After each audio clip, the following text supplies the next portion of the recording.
안녕하세요. 저희는 채팅방이 들어간 부동산 사이트를 만든 바이 앤드 겟 스페셜 룸이라는 의미를 가진 방삼팀입니다. 팀원은 김동욱 팀장과 김현수, 이풍현, 김보민, 박민호, 송가연 총 6명의 프로젝트를 함께하게 되었습니다. 간단하게 목차는 선정 이유와 배경 설명과 함께 결과물 시연으로 백엔드 기술 설명, 프론트엔드 기술 설명, 회고를 마지막으로 발표를 마치겠습니다. 주제 선정 이유와 배경입니다. 지금 코로나 시대로 인한 비대면 시대가 도래하고 가속화가 되고 있는 지금, 앞으로도 유용하게 사용될 기술에 대해 고민해 보았습니다. 그 결과로 저희는 채팅 기술을 직접 구현하고자 하였습니다. 비대면 거래의 특성상 소비자는 보다 빠르고 정확한 소통을 요구하는데 거래의 규모가 커질수록 그 요구가 증가합니다. 따라서 부동산 거래에서 채팅 기술을 구현하게 되었습니다. 다음은 시연 영상입니다. 저희 사이트에 들어가면 왼쪽 상단에는 로고가 있고 방 3의 B와 3의 3 숫자를 딴 로고를 직접 제작하였습니다. 따라서 로고를 클릭하면 홈페이지로 들어가게 되고 방 3이라는 글자를 클릭하게 되면 메인 페이지로 들어가게 됩니다. 만약에 홈페이지에서 아파트라는 카테고리를 선택하면 아파트라는 필터링이 포함되어 있는 메인 페이지로 가게 됩니다. 그 아래는 조회순으로 탑 20개의 카드가 나타나게 됩니다. 그렇게 메인 페이지로 들어가게 되면 우선 주소를 입력할 수 있는 창이 나타나게 됩니다. 그래서 종로구와 동을 누르면 그 동에 해당되는 부동산 목록이 나타납니다. 저희가 데이터를 시드 데이터로 랜덤 데이터를 넣은 상태라서 동을 따로 설정하지 않고 우선 다른 필터링만 하도록 하겠습니다.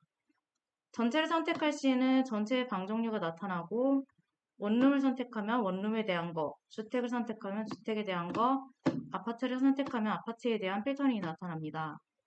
그리고 매매 종류를 매매로 하면 매매가를 설정할 수 있고 전세로 하면 보증금을 설정할 수 있습니다. 월세로 하면 월세 보증금과 월세를 설정할 수 있습니다. 그렇게 매매를 설정을 해서 서치를 누르면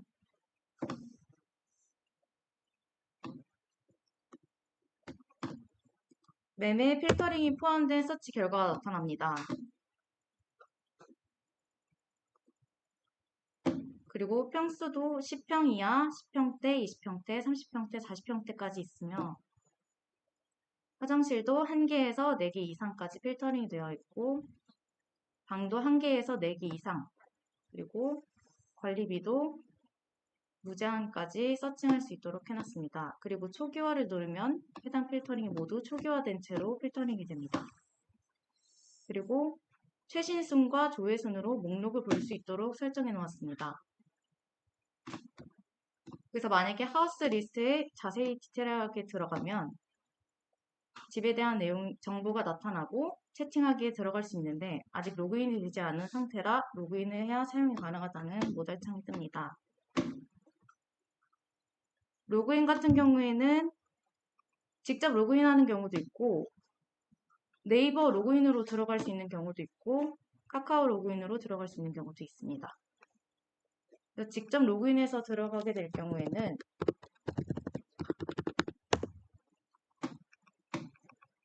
이렇게 로그인을 했을 시에는 로그인이 잘 되었다고 뜨고 만약에 로그인 아이디를 까먹었다면 아이디 찾기 창을 들어가면 아이디 찾기를 할 수 있고 아이디를 아는데 비밀번호를 모를 시에는 비밀번호 찾기 입력란도 구현해 놓았습니다. 또 회원가입 페이지로는 딸 이렇게 돼 있고 이름과 전화번호 그리고 이메일 주소 성별과 공인중개사인지 일반 유저인지 체크할 수 있는 체크란이 있습니다.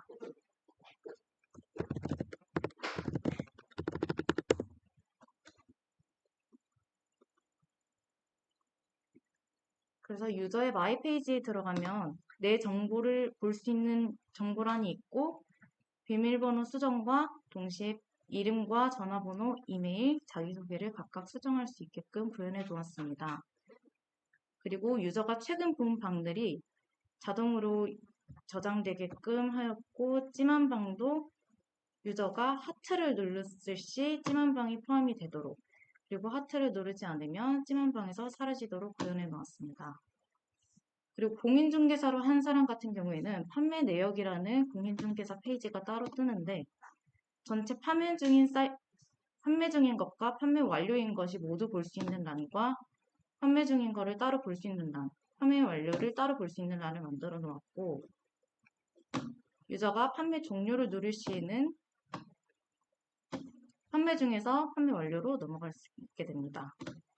그리고 만약에 유저가 자신이 올린 방을 수정하게 될 경우에는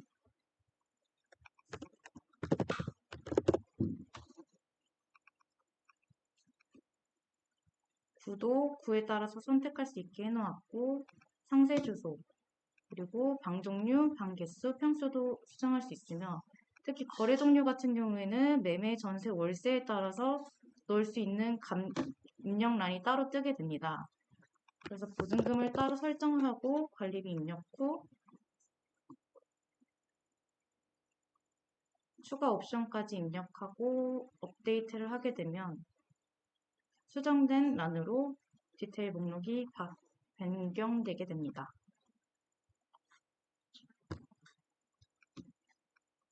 또한 만약에 유저가 임의로 URL을 수정해서 자신의 페이지로 들어가면 404 페이지가 뜨게 설정해 놓았습니다.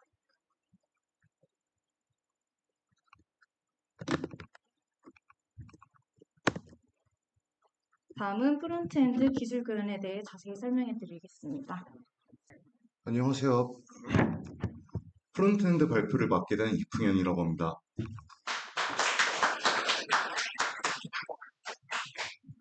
저희 팀 프론트엔드 개발 도구를 소개해 드리겠습니다. 주요 언어로 자바스크립트를 사용하고 리액트 라이브러리를 사용했습니다. 차크라 UI로 전체적인 레이아웃을 설계했고 엑시오스 라이브러리로 API 호출과 HTTP 요청을 처리했습니다.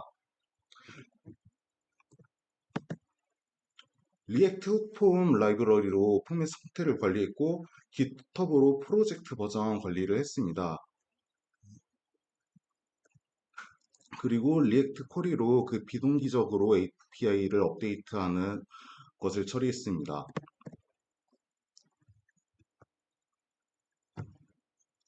프론트엔드에서 공통으로 사용한 기능을 말씀드리겠습니다.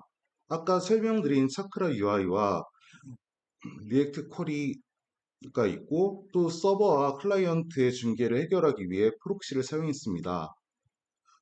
커스텀 훅도 만들었는데 유저의 로그인 상태를 관리하기 위해 유저라는 훅을 만들었고 변수의 라이프 사이클을 관리하기 위해 did mount라는 훅을 만들었습니다. 또 무한 스크롤 기능을 위해 그 use infinity scroll을 구현했습니다.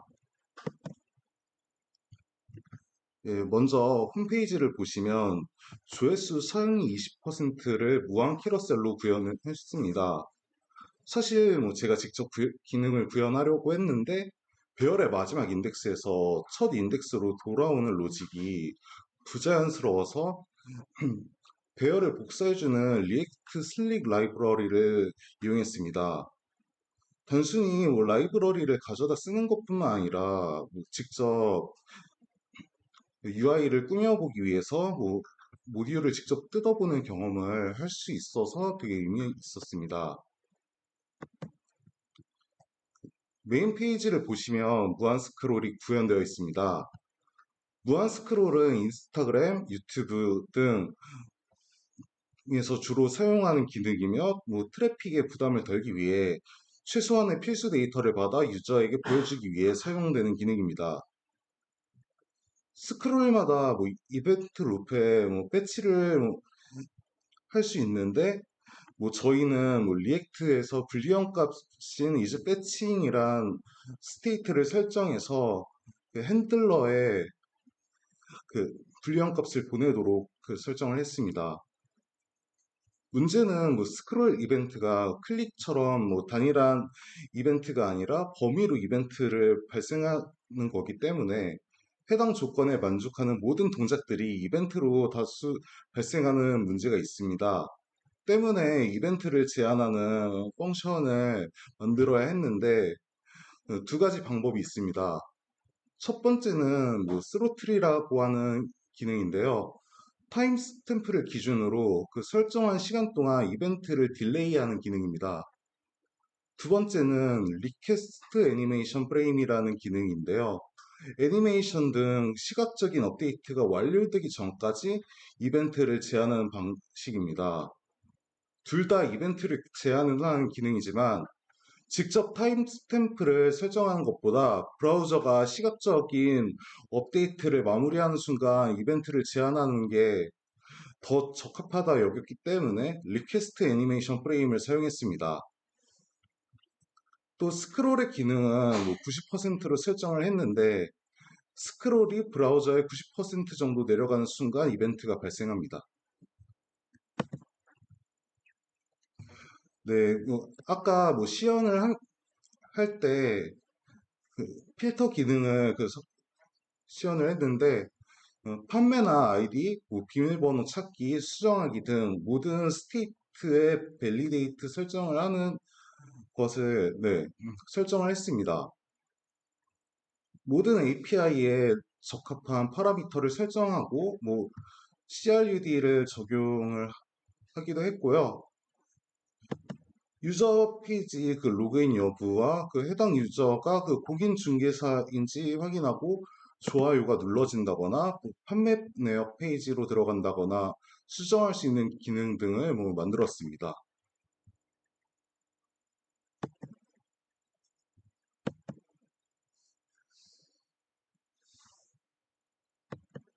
네, 제가 준비한 발표는 여기까지입니다. 이어서 발표를 진행할 건데요. 일단 백엔드 부분은 이제 잠시만요.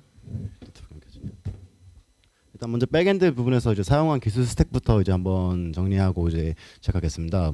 먼저 저희 이제 메인은 당연히 이제 파이썬과 장고를 이제 메인 서버를 이용했고, 이제 호스팅은 렌더라는 데를 이용했는데, 렌더 같은 경우는 이제 아마존 EC2보다 이제 배포를 할 때 조금 자동화해 주는 것들이 좀 있어서, 예를 들어서 다른 분들이 이제 직접 구현하셨던 SSL 인증서 같은, 아니면 혹은 이제 CI/CD2 같은 거를 이제 자동적으로 이제 지원해 주는 서비스라서 이제 저희는 렌더를 이용하게 되었고, 그리고 이제 DB는 포스트그레스 QL을 이용했는데, 이 같은 경우는 장고 공식 문서에서도 이제 이를 권장하고 있고, 이에 대한 호환성이 더 좋다고 이제 사람들도 많이 얘기하고 해서 이제 포스트그레스 QL을 그대로 이용하게 됐습니다.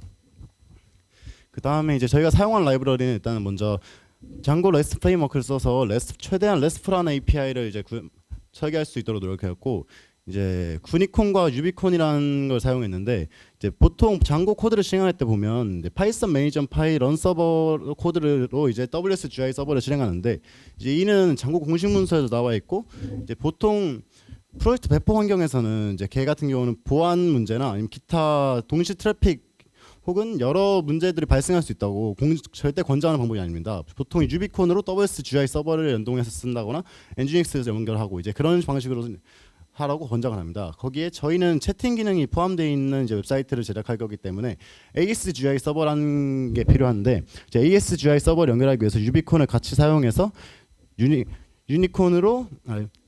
구니콘으로 유비콘에 대한 트래픽 4개를 실행시키는 방식으로 사용을 했습니다. 그리고 여기서 웹소켓 연결을 하기 위해서 장고 채널스라는 라이브러리를 함께 사용했습니다. 그리고 저희가 이제 프론트엔드와 소통하기 위해서 이제 API 문서라는 이제 요구 명세서를 어느 정도 작성을 해야 되는데, 이를 이제 예전에 제가 프로젝트를 만들었을 때는 포스트맨이나 이런 수동화하는 걸로 만들었는데, 스웨거라는 문서가 있어서 얘는 이제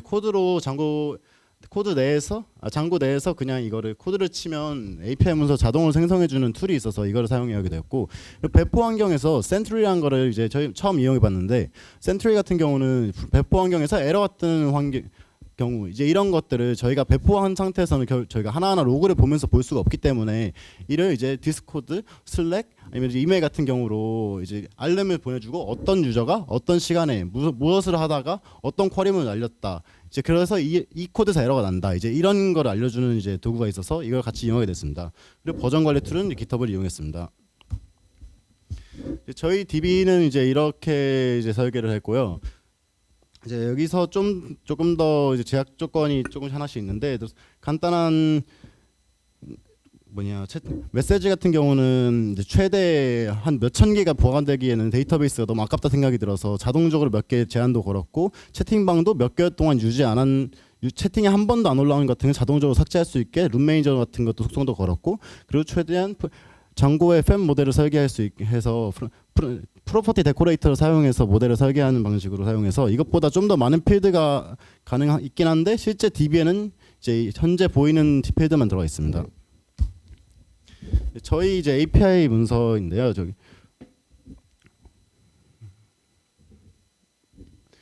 저희도 이제 스웨거를 썼는데 스웨거에서 리독이라고 이제 다른 게 좀 생긴 거 지원해줘서 여기서 이제 어떤 옵션이 있는지 이걸 이제 할 때 어떤 URL로 접근을 해야 되는지 이렇게 했을 때 리스폰스는 어떻게 예상 리스폰스는 어떤 게 있고 예상 리스폰스 이 스테이터스는 어떤 게 들어오는지 여기에서 파라미터는 어떤 게 줘야 되는지 그리고 리퀘스트 타입은 뭐가 들어오는지를 다 직접 타이핑을 해서 만들었고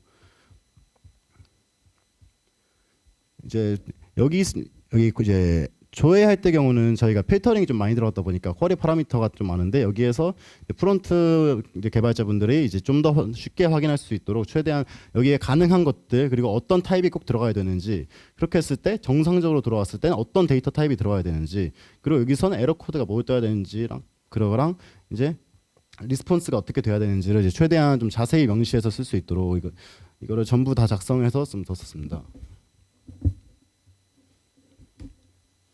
그리고 이제 저희는 이제 도메인을 직접 구입해서 사용했는데 도메인 같은 경우는 저희가 원래 렌더에다가 지금 리액트랑 장고로 한 두 개의 웹사이트가 같이 배포 있는데 두 개 같은 경우는 서로 도메인이 다르기 때문에 왔다 갔다 이제 데이터를 할 때 그때 same origin error라고 이제 아마 많은 분들이 들어보셨을 만한 이제 그 망할 에러가 뜹니다. 이제 그럴 때 쿠키 세션 아이디가 저장이 안 되는 문제가 발생해서 저희는 일단 개발 단계에서는 기본적으로 이제 프록시를 사용해서 그거를 사용했는데 이제 실제 배포할 때는 DNS 서버에다가 CNAM을 설정해서 같은 도메인에서 www 요청이 들어왔을 때는 이제 www.방삼.사이트로 들어가게 하고 백엔드.방삼 사이트로 요청했을 때는 저희 백엔드 서버 요청될 수 있게 하여 같은 도메인 해상에서 두 개의 도메인이 연결되는 식으로 이제 저희 DNS 아키텍처를 구성했습니다.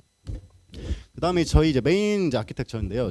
저희는 이제 HTTP 리퀘스트랑 또 웹소켓 리퀘스트 두 가지가 이제 종류가 다른 게 날라옵니다. 이제 이럴 때 이제 보통 같은 경우는 여기에 이제 엔진엑스를 섞었는데 저희가 이제 배포한 렌더라는 곳에서 거기서는 이제 엔진엑스를 사용해도 상관은 없는데 엔진엑스 사용하지 않는 걸 더 권장한다고 해서 엔진엑스를 빼고 또 HTTP 웹소켓 리퀘스트를 유니콘에서 동시에 받아서 그 다음에 유비콘으로 ASGI 서버를 이제 연결하고 그다음에 유비콘이 장고랑 연결해서 장고가 이제 포스트 SQL과 이제 통신하는 방식으로 이제 아키텍처를 구성했습니다. 그다음에 이제 저희 이제 채팅에 대해서 이제 좀 자세히 얘기할 건데요. 저희 채팅은 이제 저희 채널스라는 장고 라이브러리를 이제 사용했습니다.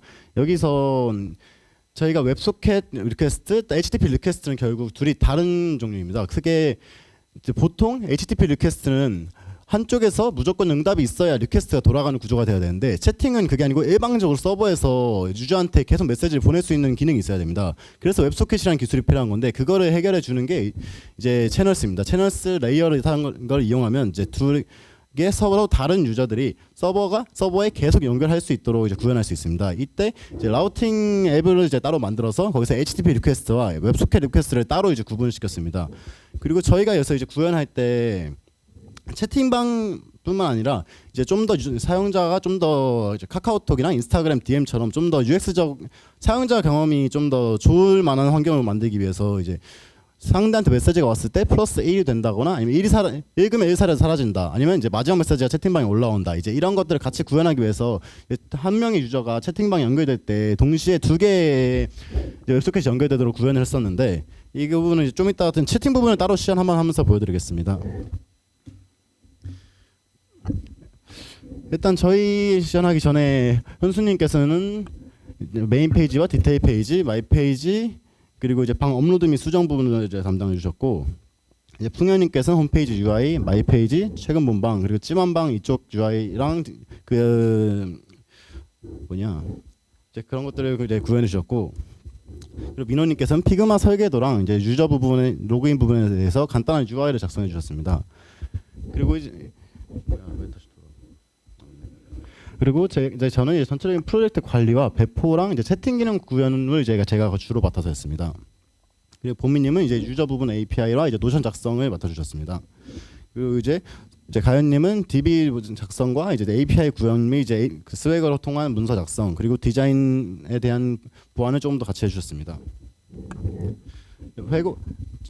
회고를 하자면 일단 먼저 백단에서는 이제 저희가 아무래도 동 데이터라던가 아니면 방, 채팅 같은 게 로그는 결국 데이터가 쉽게 변하지 않는 데이터입니다. 근데 그래서 이제 NoSQL 전략이 충분히 유용할 수 있음에도 불구하고 얘를 아직 저희가 도커 환경도 구현을 못했고 레디스 같은 그런 데이터 캐시할 수 있는 그런 기능을 구현을 못했습니다. 그래서 그런 게 좀 아쉽고, 그리고 JWT 어센티케이트를 실제로 이론적으로 알고 있는데 얘를 실제로 구현하지 못했던 게 좀 아쉽고, 나중에 이후에 대용량 트래픽에 대해서 좀 더 생각해 볼 때 JWT 어텐티케이션을 좀 더 사용해 볼 것 같습니다. 그리고 채팅 프로그램에서는 대부분 좀 도커 환경을 이용하고 실제로 튜토리얼에서도 도커 환경을 무조건 필수라고 사용하라고 되어 있는데 이제 이 부분을 이해가 부족하여서 채팅에 대해서 만들기도 좀 이해가 벅차는데 도커까지 적용하고 거기서 포트를 맞추고 이제 이런 걸 같이 하려다 보니까 너무 어려울 것 같아서 도커를 제외하고 실제로 구현하게 되었습니다. 그리고 여기서 엔지니어스 같은 리버스 프록시를 사용해서 웹소켓과 HTTP 리퀘스트를 따로 분리하지 못한 장고 환경을 구성했다는 게 좀 아쉬웠습니다. 프론트에서는 이제 리액트는 단방향 바인딩이 이제 원칙입니다. 하지만 이게 저희가 구현하면서 이것저것 시도해보면서 하고 그리고 이제 시행착오가 많았다 보니까 상태 관리가 좀 복잡하게 얽혀 있어서 코드가 부모에서 자식으로 단방향으로 가는 게 아닌 자식에서 또 부모로 가고 부모에서 자식으로 왔다 갔다 하는 이제 이런 좀 스파게티 코드처럼 코드 양방향으로 되어 있는 문제가 좀 있었습니다. 그래서 이제 스테이크가 너무 많기도 해서 코드를 읽는다거나 추적화, 리팩토링 하는데 좀 문제가 있었고, 여기서 이후에 프로젝트를 하거나 아니면 혹은 이제 이 프로젝트를 좀 더 완성도를 높이기 위해서는 리덕스와 유즈 컨텍스트 아니면 리콜 같은 그런 여러 상태 관리 라이브러리를 사용해서 좀 더 전역적으로 상태 관리한다거나 좀 더 상태 관리한 거를 지금 확인할 수 있는 그런 툴을 사용해 보면 더 좋을 것 같아 하셨습니다. 그리고 저희가 사실 지금 웹 같은 경우가 웹보다 앱이 더 접근성이 훨씬 좋을 텐데 불구하고 반응형에 대해서 완벽히 구현하지 못했습니다. 반응형 같은 경우는 이제 어느 정도 구현은 돼 있는데 실제로 앱에서 봤을 때 이게 진짜 앱에 보는 사용자에 맞춰져 있다 그런 느낌을 받았을 정도의 반응형 설계는 붙어 있습니다. 그래서 모바일 같은 경우는 보통 다른 웬만한 웹도 보면 M점이라고 해서 모바일 전용 웹이 하나 있습니다. 이제 그런 거를 아예 하나 만드는 게 좋지 않을까 해서 그런 거에 대한 이해도 좀 필요할 것 같습니다. 그리고 채팅 부분에 대해서 조금 더 이제 시연을 하겠습니다.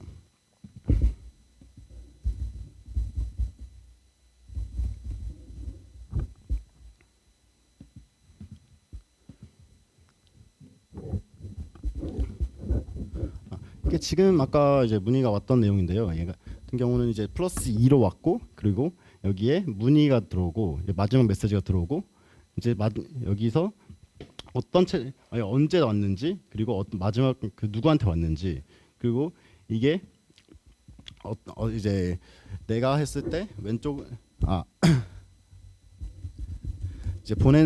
이제 유저가 보낸 사람은 오른쪽, 본 사람은 왼쪽 이런 식으로 해서 같이 읽고 있으면 일이 사라지고 지금 읽지 않는 경우에서는 이제 읽지 않는 상태니까 일이 계속 남아 있는 상태로. 그리고 내가 지금 방금 읽었으니까 얘는 일이 사라지고 얘가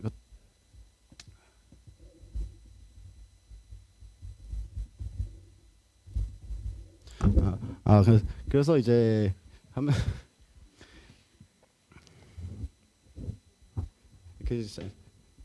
그리고 지금 얘 같은 경우가 지금 사실 몇 분 아마 보셨겠지만 이제 좀 버그가 있습니다. 여기에 1도 사라지지 않은 버그도 있고 그리고 여기에 마지막 메시지가 가지 않은 버그 있고 그리고 이런 내가 읽었을 때 3이 바로 사라지지 않는 버그가 있습니다. 이제 이런 버그 같은 경우는 이제 콘솔 로그도 확인해 보고 사실 버그의 존재 이유는 좀 요즘 다 알고 있었는데 얘를 해결하기 위해서는 사실 좀 아까 제가 회고 때도 말씀드렸던 엔지닉스랑 도커 같은 환경을 좀 사용해야 했다고 느낀 게 지금 원인이라고 파악되는 게 동시에 여러 웹소켓이 연결되면서 서버에 과부하가 걸려서 이게 좀 웹소켓 중간에 끊어진다고 이제 실제로 오류 에러에도 나오고 있습니다. 연결되자마자 이게 연결이 끊어진다. 이제 그런 메시지가 받고 있습니다. 실제로 로컬 환경에서 그냥 아무 연결도 없는 상태에서 하면 이건 지금 보셨던 기능은 다 정말 완벽하게 동작하는데 배포 환경에서 이거를 동작했을 때는 이제 이런 에러가 좀 발생합니다. 그래서 이 얘 같은 경우는 나중에 채팅 부분에서 좀 더 이제 코드 리팩터를 만들 때 엔지닉스 같은 리버스 프록시를 사용을 해서 좀 더 이제 그런 트래픽에 대한 처리를 할 수 있으면 좋을 것 같고, 그리고 이제 배포를 이제 저희가 결국 호스팅 서비스 업체를 이용했다 보니까 거기서 맞추라는 대로 맞춰야 되는데 이제 아마존 EC2나 네이버 클라우드 플랫폼 같은 걸 사용해서 저희가 지금 서버를 임대해서 사용한다면 그런 제약 조건은 이제 딱히 아무 상관이 없을 거기 때문에 그런 걸 사용할 예정이고, 그리고 대신 그렇게 했을 때 필요한 CI/CD 툴 같은 거에 대한 학습은 이제 계속 조금씩 해봐야 될 것 같다고 생각합니다. 이상입니다.